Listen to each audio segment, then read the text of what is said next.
Hey, welcome to Mark's Garage Channel. This is Missy. This is my 47 GMC. I've been working on this for over a year.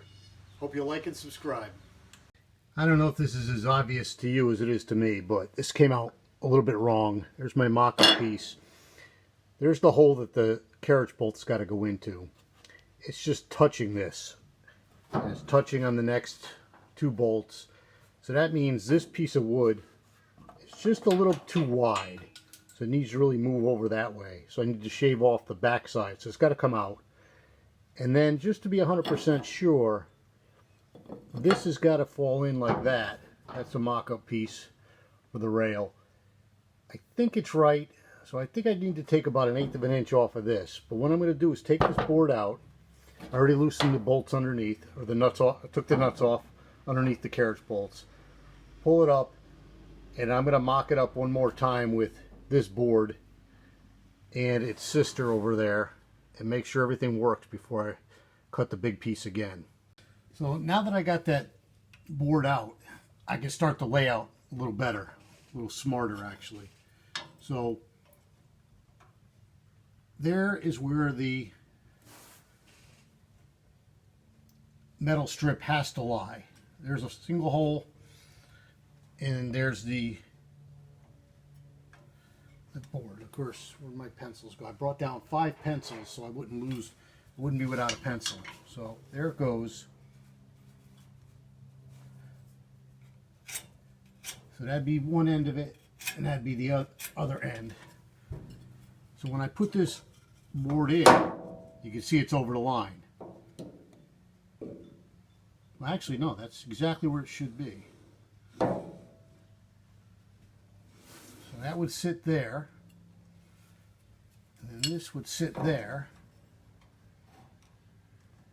right in the hole, and then its mate would go here, and that would be the center of this one, right there.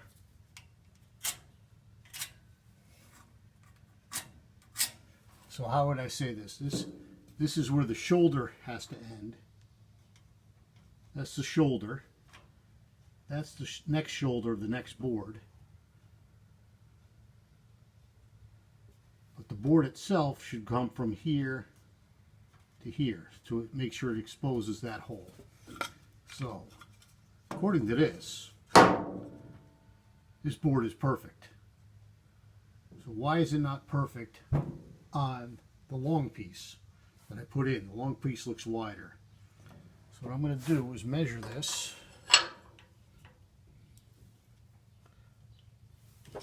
And I got an overall 4.5. Now let me go just check the other piece, the long board, and see where that ended up. So I just spent the better part of an hour just recutting that, re-ripping that board, recutting the shoulder, and now I'm going to try to put this metal piece back in, see how it lines up. Of course, where did I put the other board? It's over there. Hang on. I got my test pieces. Got my earplugs in. This table saw is super loud. So that goes there. That goes there. See if that'll sit right. That's in the slot.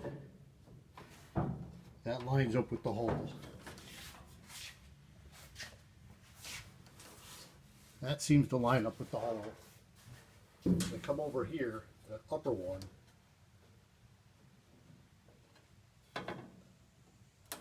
I think that's pretty darn close.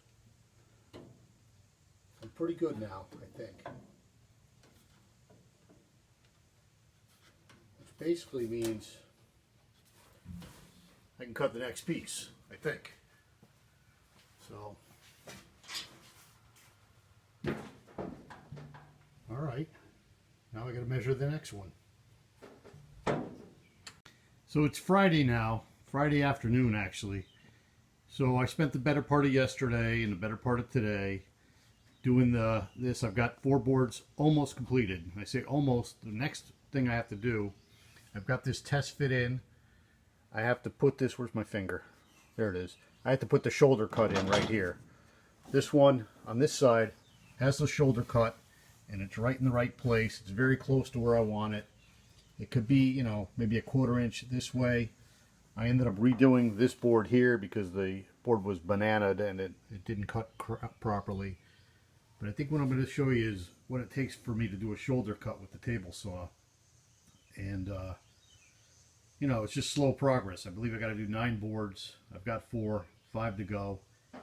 There's, I think, 4 different sizes actually. So I'm custom fitting each board, or I'm doing a mirror, you know.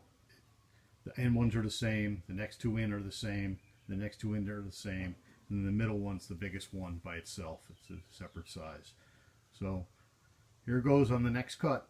So I'm set up for the shoulder cut. What I've done is put this finger thing device in that I got from Harbor Freight for 10 bucks, and it keeps the wood here. What I'm going to do is turn this up this way and run it through the table saw, and then I move the fence out another 1/4 inch, not a 1/4 inch, 1/16 of an inch, just a half a blade, and make the rest of the cut. So it's 2 passes, and it's super loud, so I gotta go put my earplugs in, and maybe I'll set the camera up and do that in stop motion, or if I do cut it, I'll probably put sound over it so you don't have to hear it.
So 2 passes is usually enough to finish it up.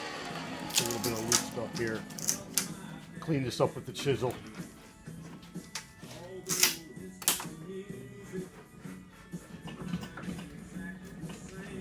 Alexa, stop. I just violated some copyright infringement. But there it is. That's shoulder cut. And then I'll fit that piece and then move on to the next one. So there's the result of all the cutting and fitting and shoulder cuts I made today. Everything fits. I guess the next step is to take it all out and maybe, I don't know if I'm going to sand these. Let me put this out as a vote.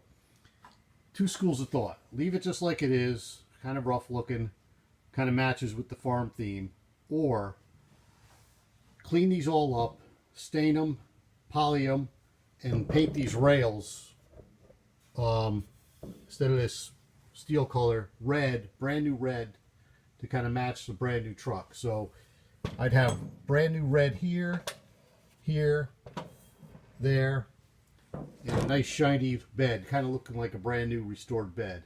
So who likes that, and who says just leave it like it is and just clear this stuff so it doesn't rust? So that's where I'm at. So I think that what's going to happen, I'm going to take this bed, take all this wood out and set it aside, take the bed off, because I got to assemble this with the bed off so I can get underneath and put all the nuts on. Yeah, now comes the cleanup. Look at all that sawdust that was under the saw. That's on the floor. All the little strips. Oh my gosh, what a mess.